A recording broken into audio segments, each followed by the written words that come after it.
For our 10th anniversary getaway this Memorial Day weekend, Wesley specifically asked me to arrive 2 hours late. He told me he'd drive up to the mountain lodge first to handle the check-in, so I wouldn't have to rush. But I finished up at the office early. I drove up the winding mountain roads and rolled my 2 suitcases into the rustic, timber-framed lobby. When I looked up, I saw him holding Gina's hand. He didn't panic when he saw me. He didn't drop her hand either. "Megan, you're early." I stood completely still, the ambient hum of the lobby fading into a sudden vacuum-like silence. My brain simply blanked for a few seconds.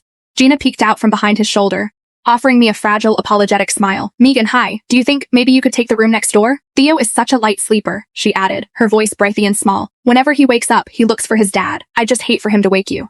The words had barely left her mouth when a little boy came sprinting across the hardwood floor, clutching a toy truck. He practically flew into Wesley's arms, a practiced, familiar motion. "Daddy, Mommy says we get to sleep in the big bed tonight." Wesley reached into his pocket and held out a keycard to me. "It's our 10-year anniversary," he said quietly. "Let's not make a scene." I didn't move, I just stood in the hallway.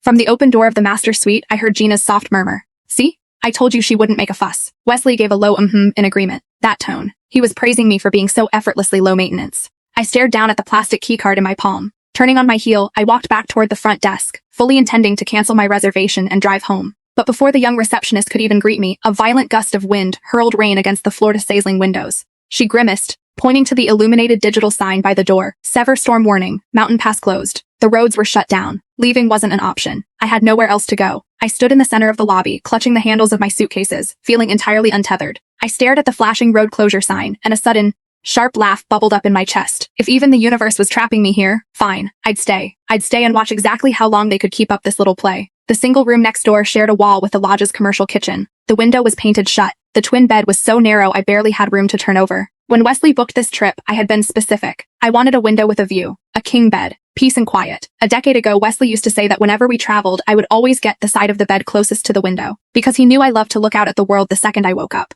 Now, the room with the view went to Gina. The big bed went to Gina. Even my husband stood firmly on her side of the threshold. I dragged my bags into the cramped room. As the door clicked shut, Theo's bright laughter drifted through the thin walls. "Daddy, you have to sleep in the middle tonight." Wesley's voice low and tender. "All right, buddy. Whatever you say." My phone buzzed against my leg. A text from Wesley. "Get some rest. We'll all grab dinner together later." I typed back, my thumbs hitting the glass a little too hard. "We? You mean your happy little family of 3, plus me, the third wheel?"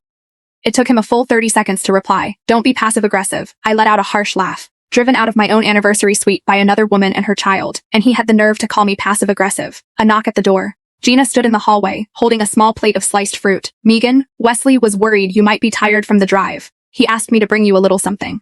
I didn't reach for it. She nudged the plate forward an inch. "Please don't misunderstand. Wesley and I aren't, it's not what you think. Theo has been sick a lot since he was a